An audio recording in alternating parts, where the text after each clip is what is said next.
కనీసం దండం పెడితే నమస్కారం పెట్టినటువంటి సంస్కారం ఈ ప్రధానమంత్రి నరేంద్ర మోడీ గారిది. అది ఈయన అహంకారం. భార్యనే చూసుకునేవాడు దేశాన్ని ఏం చూసుకుంటాడు, కుటుంబాన్ని చూసుకునేవాడు దేశాన్ని ఏం చూసుకుంటానని అడిగాడు ప్రధానమంత్రి.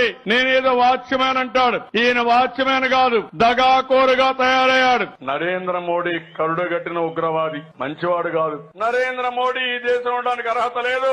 మనకు అన్యాయం చేసిన వ్యక్తి ఈ నరేంద్ర మోడీ. ఆంధ్రప్రదేశ్ రాష్ట్రంలో బీజేపీ లేదు, మనతో పొత్తు పెట్టుకున్నా గెలిచారు. వాళ్లతో పొత్తు పెట్టుకోకపోతే ఇంకో 5 సీట్లు ఎక్కువ వచ్చేటి మనకు. నాకంటే మొన్న వచ్చాడు రాజకీయాల్లోకి నరేంద్ర మోడీ, నా కథలు నేర్పిస్తున్నాడు. ముందే సిగ్గుంది ఆయనకు. సిగ్గు లజ్జ, ఒక స్థానం, ఏం గౌరవం లేని వ్యక్తి. గ్రామంలో ఉండే చిన్న కార్యకర్త ఈ నరేంద్ర మోడీ కంటే 1000 టైమ్స్ బెటర్ తమ్ముళ్ళు. అదే వాళ్ళ యొక్క స్తోమత. ఈ ప్రధానమంత్రి ఎంత అబద్దాలు కోరంటే, మాట్లాడితే అసత్యం తప్ప అబద్ధం తప్ప పొట్టగొట్టినా నిజం ఎప్పుడూ మాట్లాడు తమ్ముళ్ళు. అలాంటి ప్రధానమంత్రి